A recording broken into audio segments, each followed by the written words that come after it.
This is my audience for today's speech. Troy Stein. Ali. Troy Stein. Hi, my name is Kucko, and today I'm going to be talking about personally why I think players who have taken steroids should be in Baseball Hall of Fame. First off, the game of baseball has been around for a long time and has taken the name of America's pastime. Also, steroids have been around the game for as long as people can remember.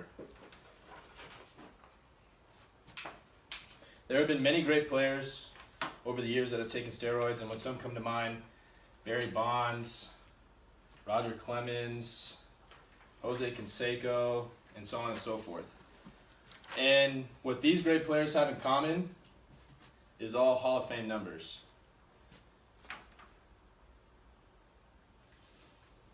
First off, Barry Bonds has the MLB record for most home runs in a career and most home runs in a season according to baseballreference.com.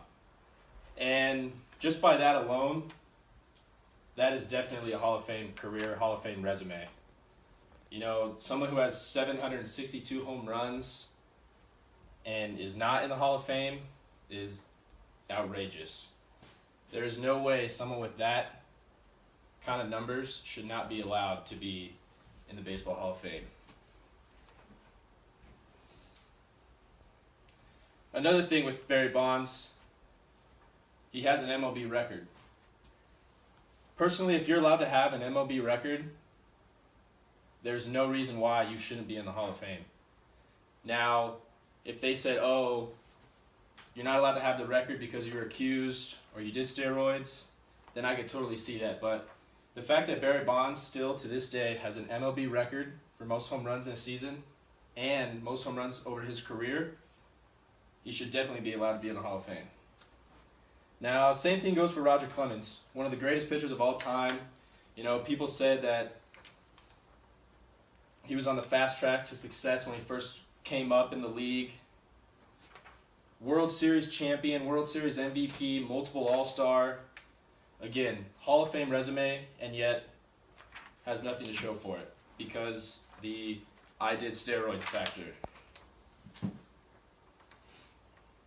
Now, according to MLB.com, over the last couple years, these guys that were accused or took steroids, their numbers in the Hall of Fame voting have gone up year by year, although it's not drastic, but they have gone up. So I believe that it shows that some of the Hall of Fame voters are not willing, but they're trying to get them into the Hall of Fame.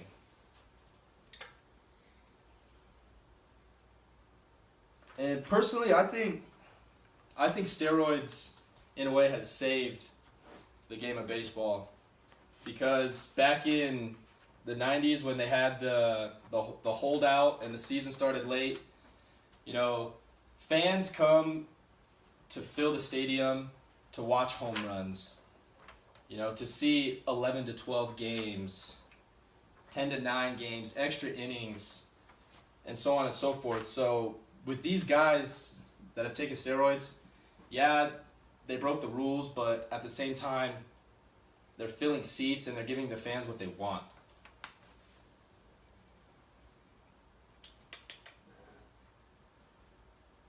Okay, and according to the Argonne Outlook, some of the great players that took these performance-enhancing drugs saved the game of baseball, as I mentioned earlier. And USA Today Sports stated 4 main reasons why players that have taken steroids be inducted into the Hall of Fame. And those are ending the witch hunt, saving the Hall of Fame, like I mentioned, recognizing humanity, and celebrating great players.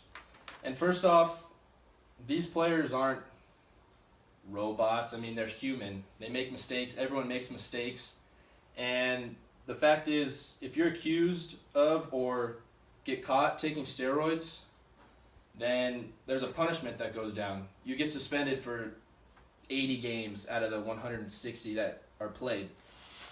And with the suspension, I believe that that handles the situation of these players taking steroids and they learn from their mistakes, but at the same time, don't take away their chances of getting into the Hall of Fame because they made a mistake when they were young.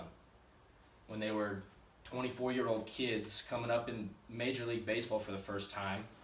You can't do that. And another reason is celebrating great players. All these players that I mentioned earlier that have taken steroids, great players. Probably could have put up Hall of Fame numbers without taking steroids, but the fact that they did, I mean, you can't go back now. And so, I mean, with steroids don't make a bad player great. You still have to have the tools. You still have to have what it takes. Yeah, they may make a very good player great, but at the same time, I mean, they're not really gaining that much of an edge because all these players still had what it took to become Hall of Famers. So with that being said, any player that puts up Hall of Fame career numbers, steroids or not, should be allowed to be in the Hall of Fame because that is something that everyone can't say they did. There's only a handful of players that have Hall of Fame resumes over their careers, and these are definitely some of them. So again, players that take steroids should be allowed to be in the Hall of Fame, but not without consequences. So personally, I believe that players that have taken steroids should be allowed in the Hall of Fame, but put an asterisk next to their plaque saying that I took steroids or I was accused of steroids. This way the people know. And I mean, that's only because steroids is a part of baseball, and you can't exclude people from the Hall of Fame because of steroids. And that's my presentation. Thank you.